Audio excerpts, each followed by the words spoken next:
Good evening student, welcome back to our channel Pragati NCERT tutorial में। कैसे हैं आप सब लोग? आई होप कि आप सब लोग बहुत अच्छे होंगे, मस्त होंगे, स्वस्थ होंगे, अपनी पढ़ाई अच्छे से कर रहे होंगे। तो ये है आज ज्योग्राफी का हमारा 5th चैप्टर है, पृथ्वी के प्रमुख परिमंडल। कल हमने मानचित्र के बारे में पढ़ा था, उसके कुछ MCQs पढ़े थे। ठीक है, आज हम पढ़ने वाले हैं 5th चैप्टर, पृथ्वी के प्रमुख परिमंडल। अगर आपको वीडियो अच्छी लगी, वीडियो को लाइक जरूर करिएगा। तो चलिए शुरू करते हैं। फर्स्ट क्वेश्चन है हमारा, जलमंडल में जल की कौन कौन सी अवस्थाओं को सम्मिलित किया जाता है? ऑप्शन आप लोगों के सामने, जल, बर्फ, जल वाष्प या उपरोक्त सभी। तो जलमंडल में जल की कौन सी अवस्थाओं को सम्मिलित किया जाता है? जल को भी किया जाता है, बर्फ को भी किया जाता है, क्योंकि बर्फ भी जो है पिघल के पानी ही है वो भी, और जल वाष्प भी क्या है? पानी है। तो जलमंडल के ये तीनों जो अवस्थाएं हैं उसको जलमंडल में जो है सम्मिलित किया जाता है। तो उपरोक्त सभी हमारा आंसर हो जाएगा। तो ऑप्शन डी हमारा राइट आंसर हो जाएगा। ऑप्शन डी, उपरोक्त सभी। व्याख्या देख लेंगे। पृथ्वी के बहुत बड़े भाग पर जल पाया जाता है, जिसे जलमंडल कहा जाता है। जल में जल की सभी अवस्थाएं जैसे बर्फ, जल एवं जलवाष्प सम्मिलित हैं। नेक्स्ट क्वेश्चन है हमारा, क्वेश्चन सेकंड है, जैव मंडल के अंतर्गत कौन कौन से परिमंडल शामिल है? स्थलमंडल, जलमंडल, जलमंडल एवं वायुमंडल, जलमंडल एवं वायुमंडल, स्थलमंडल एवं वायुमंडल, स्थलमंडल, जलमंडल और वायुमंडल। तो आप लोग को बताना है कि जैव मंडल में कौन कौन से शामिल हैं। तो जैव मंडल के अंतर्गत ये तीनों ही चीज़ें आती हैं, जलमंडल, स्थलमंडल और वायुमंडल। तो ऑप्शन डी हमारा राइट आंसर हो जाएगा। व्याख्या देख लेंगे। ऑप्शन डी हमारा राइट आंसर हो जाएगा। पृथ्वी का वह सीमित क्षेत्र जहां तीनों परिमंडल एक दूसरे के संपर्क में आते हैं जैवमंडल कहलाता है। इसी परिमंडल में सभी प्रकार के जीव पाए जाते हैं। अतः यह सबसे महत्वपूर्ण है कि पृथ्वी के ये तीनों परिमंडल आपस में जो है पारंपरिक क्रिया करते हैं तथा एक दूसरे को किसी न किसी रूप में प्रभावित करते हैं। नेक्स्ट क्वेश्चन है हमारा, क्वेश्चन थर्ड है, विश्व का सबसे ऊंचा शिखर कौन सा है? ऑप्शन आप लोगों के सामने, किलिमंजारो, माउंट एवरेस्ट, K2 या कंचनजंगा। तो जो माउंट एवरेस्ट है वो विश्व का सबसे ऊंचा शिखर है। तो ऑप्शन बी हमारा राइट आंसर हो जाएगा। चलिए देखते हैं व्याख्या। स्थल की ऊंचाइयों को समुद्र तल से मापा जाता है। तो जो स्थल की ऊंचाई है उनको कैसे मापा जाता है? समुद्र तल से। विश्व का सबसे ऊंचा शिखर माउंट एवरेस्ट है, जो समुद्र तल से 8,848 मीटर ऊंचा है। दूसरा है K2। एक पहला क्या है? माउंट एवरेस्ट, सेकंड नंबर पे है K2 और थर्ड नंबर पे है कंचनजंगा। K2 जो है समुद्र तल से 8,611 मीटर ऊंचा है, और जो कंचनजंगा है वो समुद्र तल से 8,556 मीटर ऊंचा है। ठीक है, तो सबसे पहले वाला है माउंट एवरेस्ट, सेकंड नंबर पे है K2, थर्ड नंबर पे है कंचनजंगा। ठीक है, इनकी ये मीटर जो है याद कर लेंगे, ये इम्पोर्टेंट है यहाँ पे।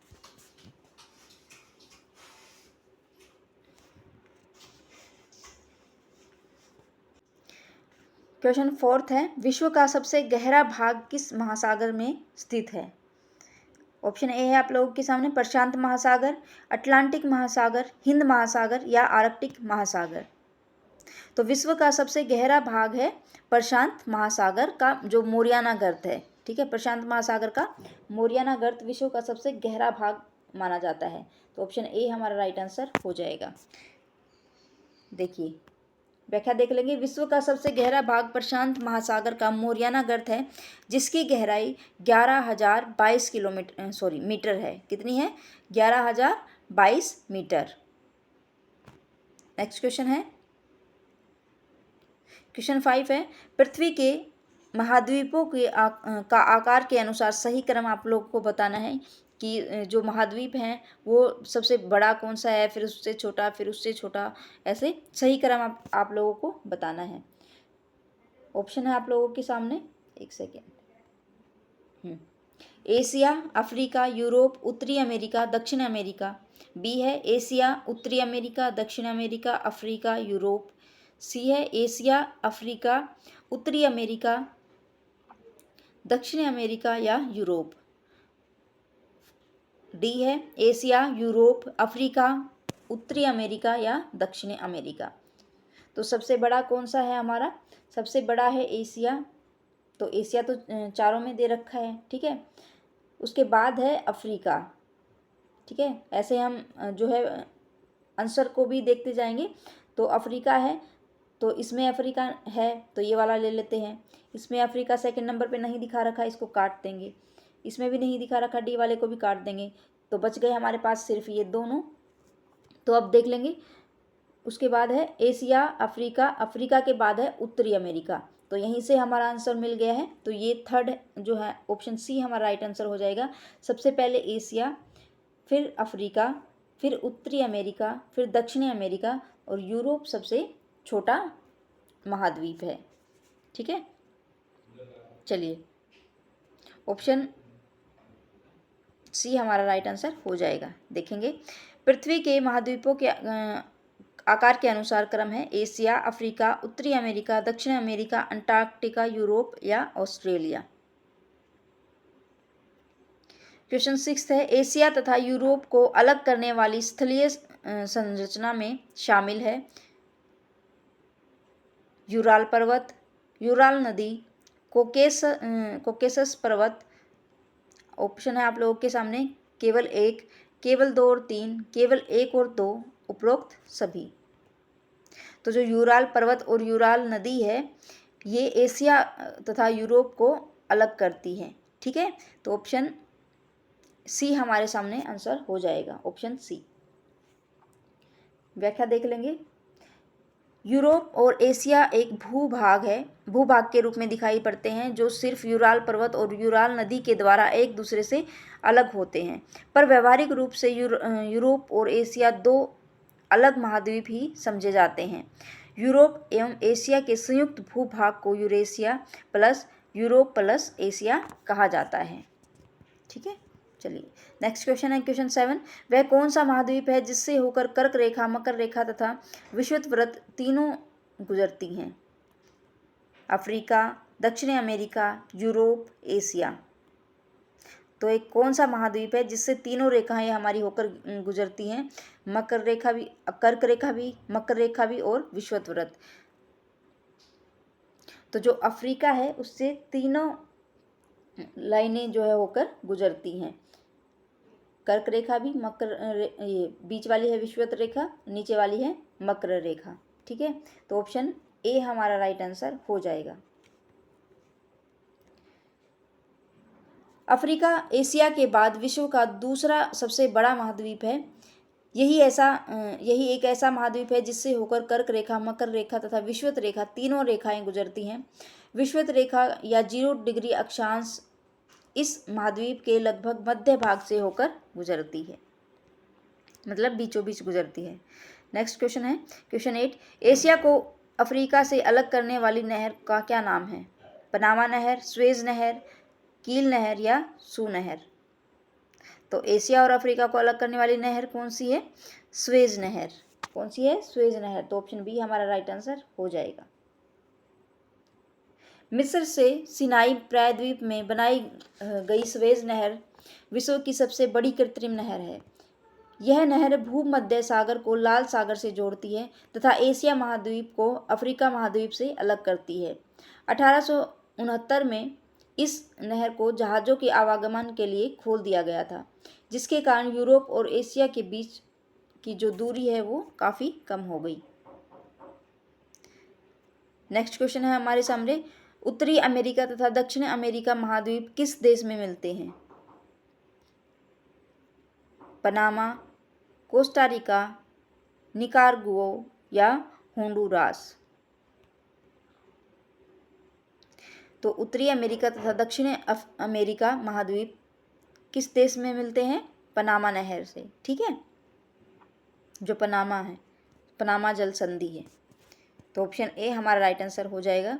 देखेंगे, उत्तरी अमेरिका तथा दक्षिण अमेरिका महाद्वीप पनामा देश की पूर्वी सीमा के एक संकरित स्थल से जुड़ा है, जिसे पनामा स्थल संधि भी कहा जाता है। सॉरी, मैंने जल संधि बोल दिया, तो पनामा स्थल संधि भी कहा जाता है तथा यह स्थल संधि अंटार्कटिक महासागर को प्रशांत महासागर से अलग करता है। क्वेश्चन 10th है, दक्षिणी अमेरिका महाद्वीप के संदर्भ में नीचे दिए गए कथनों पर विचार कीजिए। इस महाद्वीप के पूर्व में प्रशांत महासागर तथा पश्चिम में अटलांटिक महासागर है। विश्व की सबसे बड़ी पर्वत श्रृंखला एंडीज इसके उत्तर से लेकर दक्षिण की ओर फैली हुई है। इस महाद्वीप में विश्व की सबसे बड़ी नदी अमेजन नदी बहती है। तो आप लोगों को बताना है कि इनमें से कौन सी बात जो है सत्य है। ऑप्शन है आप लोगों के सामने, 1 और 2, 2 और 3, 1 और 3 या उपरोक्त सभी। एक बार दोबारा देख लेंगे, इस महाद्वीप के पूर्व में प्रशांत महासागर तथा पश्चिम में अटलांटिक महासागर है, तो ये बात गलत हो जाएगी। ठीक है, विश्व की सबसे लंबी पर्वत श्रृंखला एंडीज पर्वत जो है इसके उत्तर से लेकर दक्षिण तक फैला है, ये बात ठीक है। इस महाद्वीप में विश्व की सबसे बड़ी नदी जो है अमेजन नदी वो बहती है, तो ये बात भी ठीक है। तो ऑप्शन जो 2 और 3 जहाँ पे है वो हमारा राइट आंसर हो जाएगा, तो ऑप्शन बी हमारा राइट आंसर हो जाएगा। ठीक है, जो सेकंड और थर्ड है ये हमारी राइट आंसर है। चलिए, कथन 1 गलत है। इस महाद्वीप के पूर्व में अटलांटिक महासागर तथा पश्चिम में जो है प्रशांत महासागर है। और एक सेकेंड, दक्षिण अमेरिका महाद्वीप का अधिकांश भाग दक्षिणी गोलार्ध में स्थित है। इसमें क्या बता रखा है एक बार देख लेंगे, इस महाद्वीप के पूर्व में प्रशांत महासागर तथा पश्चिम में अटलांटिक महासागर है, इसका उल्टा दे रखा है। ठीक है, चलिए क्वेश्चन 11th है, किस महाद्वीप को द्वीपीय महाद्वीप कहते हैं? ये आसान है, चलिए बताइए कौन सा एक महाद्वीप है जिसको द्वीपीय महाद्वीप भी कहा जाता है? उत्तरी अमेरिका को, अंटार्कटिका को, यूरोप को या ऑस्ट्रेलिया को? तो ऑप्शन डी हमारा राइट आंसर हो जाएगा, ऑस्ट्रेलिया को। ऑस्ट्रेलिया एक महाद्वीप है जिसको द्वीपीय महाद्वीप कहा जाता है। ऑस्ट्रेलिया महाद्वीप को द्वीपीय महाद्वीप कहा जाता है। यह चारों तरफ पानी से जो है महासागरों तथा समुद्र से घिरा हुआ है। ऑस्ट्रेलिया विश्व का सबसे छोटा महाद्वीप है और इसके बाद कौन सा है? यूरोप। ठीक है, वहाँ पे यूरोप नहीं दे रखा था जब ऑप्शन में बताए गए थे क्रम के अनुसार। तो ऑस्ट्रेलिया विश्व का सबसे छोटा महाद्वीप है जो कि पूरी तरह से दक्षिणी गोलार्ध में स्थित है। नेक्स्ट क्वेश्चन है, अंटार्कटिका महाद्वीप के संदर्भ में नीचे दिए गए कथनों में कौन से सत्य हैं? फर्स्ट है, इसका क्षेत्रफल यूरोप और ऑस्ट्रेलिया के सम्मिलित क्षेत्र से अधिक है। दक्षिण ध्रुव इस महाद्वीप के पूर्वी किनारे पर स्थित है। यहाँ किसी भी प्रकार का स्थायी मानव निवास नहीं है। तो ये नीचे गए ऑप्शन दिए गए हैं, 1 और 2, 2 और 3, 1 और 3, 1, 2, 3। एक बार दोबारा देखेंगे, इसका क्षेत्रफल इसका क्षेत्रफल यूरोप और ऑस्ट्रेलिया के सम्मिलित क्षेत्रफल से अधिक है, तो ये बात ठीक है। दक्षिण ध्रुव इस महाद्वीप के पूर्वी किनारे पर स्थित है, तो ये बात गलत हो जाएगी। यहाँ किसी भी प्रकार का स्थायी मानव निवास नहीं है, तो ये बात भी ठीक है। तो ऑप्शन हाँ, ऑप्शन सी हमारा राइट आंसर हो जाएगा। 1 और 3 बातें जो हैं सही हैं और सेकंड वाली हमारी गलत हो जाएगी। ऑप्शन देखेंगे, व्याख्या, केवल कथन 1 और 3 सत्य है तथा कथन 2 गलत है। क्यों? क्योंकि अंटार्कटिका एक बहुत बड़ा महाद्वीप है जो कि दक्षिणी गोलार्ध में स्थित है। दक्षिण ध्रुव इस महाद्वीप के मध्य में स्थित है। चूंकि यह दक्षिण ध्रुव में स्थित है इसलिए यह हमेशा मोटी बर्फ की परतों से ढका रहता है। बहुत से देशों के शोध केंद्र यहाँ स्थित है। कहाँ पे? ऑस्ट्रेलिया में, अंटार्कटिका में। ठीक है, भारत के भी शोध संस्थाएं यहाँ हैं। इनके नाम है मैत्री तथा दक्षिणी गंगोत्री। जो भारत के शोध केंद्र हैं मैत्री तथा दक्षिणी गंगोत्री। क्वेश्चन 13 है, आकार के आधार पर महासागरों का सही क्रम कौन सा है? प्रशांत महासागर, हिंद महासागर, अटलांटिक महासागर, दक्षिण महासागर या आर्कटिक महासागर? तो ये नीचे के ऑप्शन दिए गए हैं, इनमें आपको बताना है कि सबसे, एक सेकेंड, सबसे जो आकार के आधार पर बताना है आप लोगों को, थोड़ा सा छोटा कर देती हूँ ताकि आप लोगों को ये ऑप्शन दिख जाए। तो आकार के आधार पर महासागरों का सही क्रम आप लोगों को बताना है। सबसे पहले कौन सा आएगा? अटलांटिक महासागर। सबसे पहले कौन सा आएगा? सबसे पहला आएगा प्रशांत महासागर। सबसे बड़ा कौन सा है? प्रशांत महासागर। उसके बाद है अटलांटिक महासागर। उसके बाद आ जाएगा हमारा हिंद महासागर। उसके बाद आ जाएगा दक्षिणी महासागर और लास्ट में आएगा हमारा आर्कटिक सागर। तो अब देख लेंगे, पहले नंबर पे आ जाएगा प्रशांत महासागर, दूसरे नंबर पे आ जाएगा अटलांटिक महासागर, तीसरे नंबर पे आ जाएगा हिंद महासागर तीसरे नंबर पे, और फोर्थ पे आएगा दक्षिणी महासागर और लास्ट में है आर्कटिक महासागर। तो ये ऑप्शन कहाँ हमारा मिलता है? ऑप्शन ए 3, 2, तो ऑप्शन डी हमारा राइट आंसर हो जाएगा। ठीक है, इसके हिसाब से। तो चलिए देखते हैं, एक बार व्याख्या देखेंगे। विशाल जलाशय जो महाद्वीप के द्वारा एक दूसरे से अलग हैं, महासागर कहलाते हैं। आकार की दृष्टि में उनका क्रम है, आकार की दृष्टि में क्या है? प्रशांत महासागर है, फिर अटलांटिक महासागर है, हिंद महासागर है, दक्षिणी महासागर है तथा आर्कटिक महासागर। जो अंटार्कटिका के चारों ओर प्रशांत, अटलांटिक और हिंद महासागर के विस्तार को दक्षिणी महासागर कहते हैं। दक्षिणी महासागर किसको कहते हैं? अंटार्कटिका के चारों ओर प्रशांत, अटलांटिक और हिंद महासागर के विस्तार को दक्षिण महासागर कहते हैं।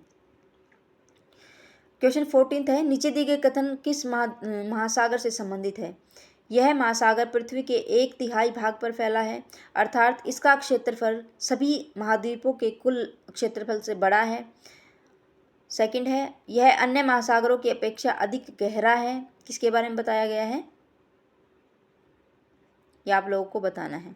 इस महासागर के एक ओर एशिया और ऑस्ट्रेलिया महाद्वीप है तथा दूसरी ओर दक्षिण तथा उत्तरी अमेरिका महाद्वीप है। ऑप्शन आप लोगों के सामने प्रशांत महासागर, अटलांटिक महासागर, आर्कटिक महासागर या हिंद महासागर। तो यहाँ से हमें पता चल गया है कि जो सबसे गहरा है वो कौन सा है? प्रशांत महासागर।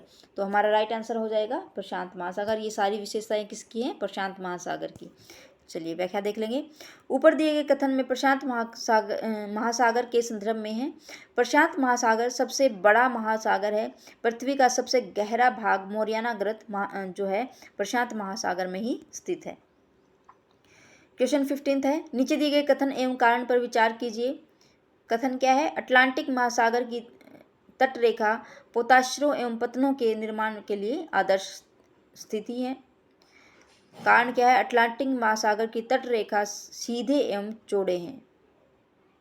ऑप्शन है कथन एवं कारण सही है तथा कारण कथन की सही व्याख्या करता है। कथन एवं कारण सही है तथा कारण कथन की सही व्याख्या नहीं करता है। कथन सही है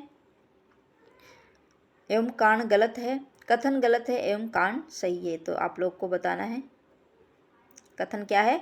अटलांटिक महासागर की तटरेखा पोताश्रों एवं पत्तनों के निर्माण के लिए आदर्श स्थिति उत्पन्न करती है, रखता है। तो ये बात तो ठीक है।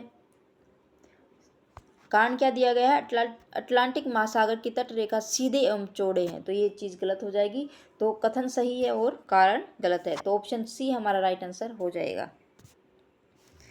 नेक्स्ट देखें, एक बार व्याख्या देख लेंगे। अटलांटिक महासागर विश्व का सबसे बड़ा महासागर है, दूसरा सबसे बड़ा महासागर। सबसे बड़ा तो कौन सा है? प्रशांत महासागर। दूसरे नंबर पे कौन सा आता है? अटलांटिक महासागर। इसके पश्चिम किनारे पर उत्तर एवं दक्षिण अमेरिका है तथा पूर्वी किनारे पर यूरोप एवं अफ्रीका है। अटलांटिक महासागर की तटरेखा बहुत अधिक है, दंतुरित कटी फटी है। यह अनियमित एवं दंतुरित तटरेखा प्राकृतिक पोताश्रों एवं पतनों के लिए जो है आदर्श होती है। कैसी है? ऐसे करके है, ठीक है। तो जो पानी के जहाज होते हैं वो यहाँ पे आके रुक जाते हैं, ठीक है। चलिए क्वेश्चन 16 है, व्यापार की दृष्टि से विश्व का सबसे व्यस्त महासागर कौन सा है? क्या आप लोग को बताना है? इसका आंसर आप कमेंट बॉक्स में कमेंट करके जरूर बताइएगा, ठीक है। चलिए ये आपके लिए होमवर्क है कि व्यापार की दृष्टि में विश्व का सबसे व्यस्त महासागर कौन सा है। अभी मैंने ऊपर वाले क्वेश्चन में आप लोगों को समझाया। देखिए क्वेश्चन 17 है, वायुमंडल में मध्यमंडल किन दो मंडलों के बीच पाया जाता है? वायुमंडल में जो मध्यमंडल है वो किन दो मंडलों के बीच में पाया जाता है? ये आप लोग को बताना है। क्षोभ मंडल और समताप मंडल, समताप मंडल और आयन मंडल, बहिर्मंडल और आयन मंडल, या इनमें से कोई नहीं। तो सबसे पहला मंडल हमारा कौन सा है? क्षोभ मंडल। उसके बाद कौन सा है? क्षोभ मंडल में क्या होता है? सारी जो मौसमी संबंधी घटनाएं होती है क्षोभ मंडल में ही होती हैं। बारिश आना, बादल बनना, तूफान होना, जो जितने भी मौसम संबंधी जो घटनाएं हैं वो क्षोभ मंडल में ही होगी, और हम भी जो है क्षोभ मंडल में ही रहते हैं। सेकंड नंबर की है समताप मंडल। ये जो है समताप मंडल में क्या पाई जाती है? सबसे पहले ओजोन गैस, ओजोन की जो परत है वो यहाँ पे मिलती है, और हवाई जहाज उड़ाने के लिए ये सबसे अच्छी जो है मंडल माना गया है, क्योंकि यहाँ पे कोई भी मौसमी संबंधी घटनाएं नहीं होती हैं। उसके बाद की कौन सी है?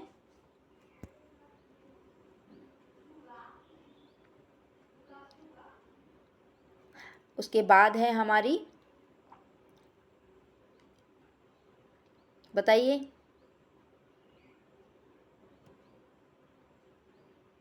ये वाली कौन सी है? तो ये मध्यमंडल हमारी हो जाएगी। कहाँ चला गया ये?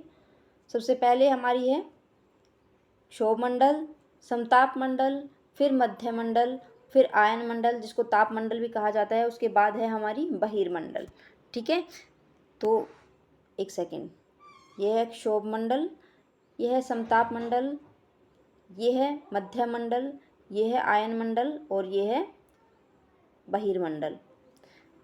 तो इन्होंने पूछा है कि वायुमंडल में मध्यमंडल किन दो मंडलों के बीच में पाया जाता है? तो जो समताप मंडल और आयन मंडल है, जिसको ताप मंडल भी कहा जाता है, उन दोनों के बीच में जो है मध्यमंडल पाया जाता है। चलिए व्याख्या देखेंगे। वायुमंडल को उसके घटकों, तापमान तथा अन्य आधार पर 5 परतों में बांटा गया है। इन परतों को पृथ्वी की सतह से शुरू करते हुए क्षोभ मंडल, समताप मंडल, आयन मंडल जिसको ताप मंडल भी कहा जाता है, तथा बहिर्मंडल कहा जाता है। वायुमंडल 1600 किलोमीटर ऊंचाई तक फैला हुआ है। यह हमें ऐसी वायु प्रदान करती है जिससे हम लोग सांस लेते हैं, और हमारी सूर्य की कुछ हानिकारक किरणों से बचाव करती हैं। कौन सी जो गैस है वो जो समताप मंडल में पाई जाती है, ओजोन गैस, वो हमारी सूर्य की हानिकारक किरणों से हमारा बचाव करती है, ठीक है। 18 देखेंगे, नीचे दिए गए कथनों पर विचार कीजिए। वायुमंडल में उपस्थित नाइट्रोजन गैस सभी प्रकार के जीवधारियों की वृद्धि में सहायक होती है। कार्बन डाइऑक्साइड गैस पेड़ पौधों की वृद्धि में सहायक होती है। तो ऑप्शन है ए है केवल एक, केवल दो, एक और दो, दोनों, न एक न ही दो। तो ऑप्शन सी हमारा राइट आंसर हो जाएगा। वायुमंडल में उपस्थित नाइट्रोजन गैस सभी प्रकार के जीवधारियों की वृद्धि में सहायक होती है, और कार्बन डाइऑक्साइड गैस पेड़ पौधों की वृद्धि में सहायक होती है। तो ऑप्शन एक और दो, दोनों हमारी जो बातें हैं वो सही हो जाएंगी। व्याख्या देख लेंगे। वायुमंडल में 78% नाइट्रोजन, 21% ऑक्सीजन तथा 1% अन्य गैसें पाई जाती हैं। वायुमंडल में उपस्थित नाइट्रोजन गैस सभी प्रकार के जीवधारियों की वृद्धि में सहायक होती हैं। ऑक्सीजन सांस लेने में सहायक होती है। कार्बन डाइऑक्साइड यद्यपि बहुत ही कम मात्रा में है, लेकिन यह पृथ्वी के द्वारा छोड़ी गई ऊष्मा को अवशोषित करती है, जिससे पृथ्वी गर्म रहती है, तथा यह पौधों की वृद्धि के लिए भी आवश्यक है। तो चलिए स्टूडेंट, ये थे आज के कुछ MCQ। तो अगर आपको वीडियो अच्छी लगी, वीडियो को लाइक ज़रूर करिएगा, चैनल को सब्सक्राइब करिए, बेल आइकन को प्रेस करिए। जितने भी स्टूडेंट वीडियो को देखते हैं ठीक है, सभी जो है वीडियो को लाइक ज़रूर करिए, जिससे मुझे भी ये लगे कि आप लोगों को ये जो कंटेंट है वो अच्छा लग रहा है, तो मुझे भी थोड़ा सा मोटिवेशन मिल जाएगा। तो चलिए मिलते हैं हम अपनी नेक्स्ट वीडियो में। Thanks for watching.